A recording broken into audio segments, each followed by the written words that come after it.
मध्य प्रदेश विधानसभा चुनाव 2023 में बीजेपी कहीं कोई माइंड गेम तो नहीं खेल रही है।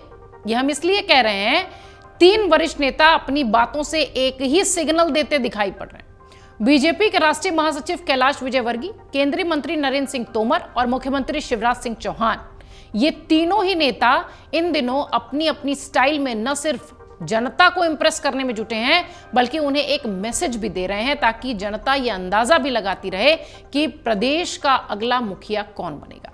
देखा जाए तो भारतीय जनता पार्टी ने भी इस बार विधानसभा चुनाव के लिए कोई भी चेहरा घोषित नहीं किया है, बल्कि इसके उलट उसने चुनाव में अपने केंद्रीय मंत्री, राष्ट्रीय महासचिव और वरिष्ठ सांसदों को उतारकर जनता के सामने और कंफ्यूजन पैदा कर दी है।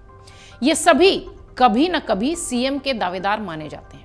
ऐसे में अब इस बात का अंदाजा लगाना मुश्किल हो जाता है कि अगर बीजेपी की सरकार आती है तो मुख्यमंत्री की कुर्सी किसे दी जाएगी।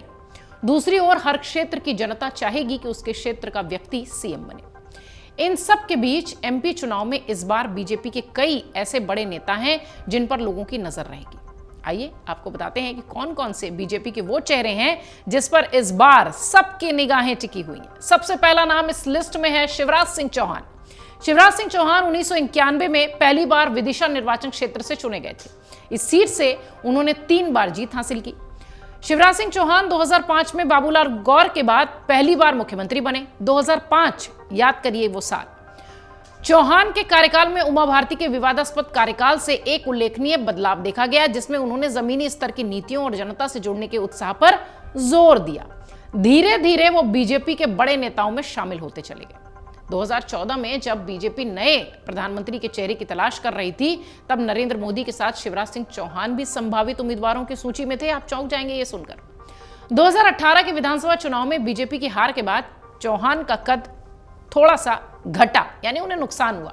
हालांकि 2020 में ज्योतिरादित्य सिंधिया के बीजेपी में आने से फिर से बीजेपी ने सरकार बना ली और शिवराज सिंह चौहान सत्ता में वापस आ गए, मुख्यमंत्री बन गए। जानकार बताते हैं कि सिंधिया के आने से अब शिवराज सिंह चौहान पहले जितने मजबूत नहीं रहे। ऐसे में शिवराज सिंह चौहान पर भी इस चुनाव में सबकी निगाहें टिकी हुई हैं। इस चुनाव में मुख्यमंत्री शिवराज सिंह चौहान का लगातार अपनी सभाओं में भावुक होना शोध का विषय है। बार बार वो जनता के बीच जा रहे हैं, कह रहे हैं कि मुझे भूल जाओगे, मैं चला जाऊंगा तो याद आऊंगा। इस तरीके की बातें, भावुक स्टेटमेंट वो देते हुए दिखाई पड़ रहे हैं। भरी सभा में उनका यह कहना कि तुम्हारा भैया बहुत याद आएगा, उनका यह कहना उनके चाहने वालों को चिंता में डाल रहा है। दूसरी तरफ सीएम के बयानों को लेकर कांग्रेस की भी बयानबाजी तेज है। कांग्रेस का कहना है कि बीजेपी के केंद्रीय नेतृत्व ने सीएम शिवराज सिंह चौहान को पूरी तरह से साइडलाइन कर दिया। बहरहाल बात चाहे जो भी हो, लेकिन शिवराज सिंह चौहान मध्य प्रदेश की सियासत का वो नाम है जिनको की साइडलाइन करना संभव नहीं है। इस लिस्ट का दूसरा नाम है जो कि बहुत ही ज्यादा चर्चा का विषय है इन दिनों, ज्योतिरादित्य सिंधिया। नरेंद्र मोदी सरकार में केंद्रीय नागरिक उड्डयन और इस्पात मंत्री ज्योतिरादित्य सिंधिया 2002 में राजनीति में आए। तब उन्होंने अपने पिता और वरिष्ठ कांग्रेस के नेता माधवराव सिंधिया की मौत के बाद, निधन के बाद गुना लोकसभा उपचुनाव जीता था। उन्होंने 2002 से 2019 तक गुना का प्रतिनिधित्व किया।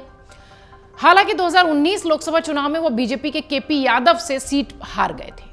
इसके बाद 2020 में उन्होंने बीजेपी ज्वाइन कर ली। सिंधिया बेशक बीजेपी में आ गए और केंद्र में उनका कद अच्छा खासा हो गया, लेकिन प्रदेश स्तर पर बीजेपी के कई वरिष्ठ जो नेता हैं वो उनके आगे अभी भी कम हैं। उनके साथ कांग्रेस छोड़कर बीजेपी में गए कई नेता कांग्रेस में वापस चले गए। ऐसे में चुनाव सिंधिया का भी भविष्य तय करेगा। ये जो होने जा रहा है 2023 का चुनाव, सबकी निगाहें लिस्ट में अगर किसी पर टिकी होंगी तो वो दूसरे नंबर पर हैं ज्योतिरादित्य सिंधिया। तीसरा नाम जिनके बयान इन दिनों खासा चर्चा में है, जो ये कहते हैं कि भोपाल से ऑर्डर करूंगा तो इंदौर में काम हो जाएगा। हम बात कर रहे हैं कैलाश विजयवर्गीय की। बीजेपी के राष्ट्रीय महासचिव और मध्य प्रदेश के अनुभवी राजनेता कैलाश विजयवर्गीय हाल ही में तब चर्चा में आए जब उन्होंने उम्मीदवारों की दूसरी सूची में इंदौर 1 विधानसभा सीट में अपना नाम देखकर हैरानी जताई। इंदौर 1 सीट से टिकट मिलने के बाद से विजयवर्गीय लगातार ऐसे बयान दे रहे हैं जो लगातार चर्चा का विषय है और पार्टी आलाकमान उन्हें खास मकसद से केंद्र की राजनीति से प्रदेश स्तर पर ला रही है।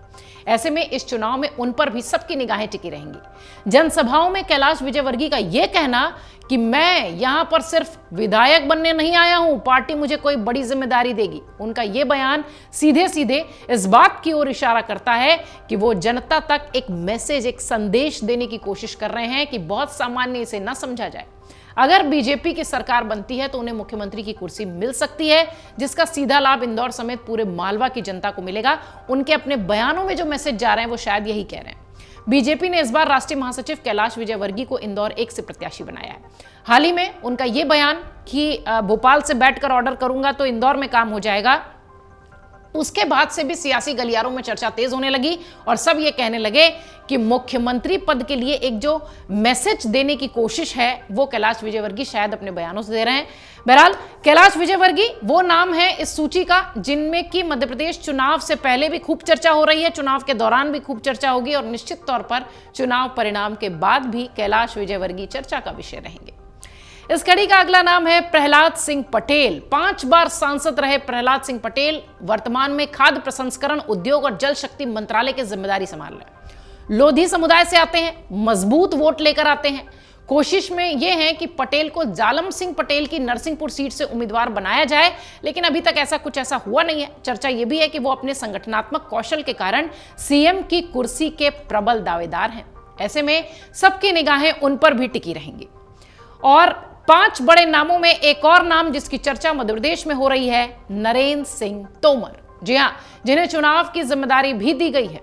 केंद्रीय कृषि और किसान कल्याण मंत्री नरेंद्र सिंह तोमर मध्य प्रदेश चुनाव के लिए बीजेपी की ओर से मैदान में उतारे गए प्रमुख उम्मीदवारों में से एक हैं। वो बीजेपी की चुनाव प्रबंधन समिति के संयोजक भी हैं। नरेंद्र सिंह तोमर 1998 में पहली बार विधायक बने थे। 2006 और 2012 में 2 कार्यकालों के लिए बीजेपी के प्रदेश अध्यक्ष भी रहे। वो 3 बार मुरैना से सांसद रह चुके हैं। पार्टी ने खास मकसद से उन्हें विधानसभा का टिकट दिया है। ऐसे में उन पर भी सबकी निगाहें टिकी होंगी। इधर केंद्रीय मंत्री नरेंद्र सिंह तोमर अपना नाम ही घोषित होने के बाद से विधानसभा सीट दिमनी नहीं पहुंचे हैं एक बार भी, जबकि वहीं से उनका नाम घोषित किया गया है। ग्वालियर और आसपास के क्षेत्र में लगातार वो सक्रिय हैं, आना जाना कर रहे हैं। ऐसा माना जा रहा है कि दिमनी न जाकर वो ये संदेश देने की कोशिश कर रहे हैं कि उन पर पूरे ग्वालियर चंबल की जिम्मेदारी है। उन्हें सिर्फ केंद्रीय नेतृत्व को 1 सीट जिताकर नहीं देना है, बल्कि अधिकतम सीटें ग्वालियर चंबल से जितानी है। उनका प्रचार का यह तरीका लोगों को यह विश्वास दिला रहा है कि सरकार आने पर तोमर के हाथों में सत्ता दी जा सकती है। आपको बता दें कि बीजेपी का पूरा फोकस ग्वालियर चंबल अंचल पर ही है, वहां की सीटों पर है। साल 2018 में विधानसभा चुनाव में कांग्रेस को यहीं में 34 में से 26 सीटें मिली थी और उसी से वो सरकार बना पाई थी, जिसके दम पर कांग्रेस 15 साल बाद सत्ता में वापस आई थी। ऐसे में इस बार बीजेपी कोई रिस्क लेने के मूड में नहीं है, इसलिए बड़े चेहरों को मैदान में उतार दिया है। मध्य प्रदेश विधानसभा चुनाव की तारीखों को कभी भी घोषित किया जा सकता है। जानकारी के मुताबिक मध्य प्रदेश में विधानसभा चुनाव नवंबर या दिसंबर में हो सकते हैं, हालांकि ज्यादातर चांसेस नवंबर के हैं। इससे पहले ही राज्य में चुनावी पारा चढ़ा हुआ है। सभी दलों ने एक दूसरे पर कटाक्ष करना शुरू कर दिया है, वार पलटवार का दौर शुरू हो चुका है। इस बीच बीजेपी की तरफ से जब लिस्ट आई है उसके बाद से ये 5 नाम एमपी में फोकस्ड हैं, जिस पर की चर्चा अभी भी लगातार हो रही है और चुनाव के दौरान भी लगातार इन 5 नामों पर चर्चा होती रहेगी। अमर उजाला अब आपके टीवी पर भी। अपने स्मार्ट टीवी पर यूट्यूब पर सर्च करें अमर उजाला, चैनल सब्सक्राइब करें और देखें ताजा खबरें, वो भी HD क्वालिटी में। और हाँ, बेल आइकन दबाना ना भूलें ताकि हर खबर हो आपके घर। अमर उजाला, निष्पक्ष, निर्भीक, निरंतर।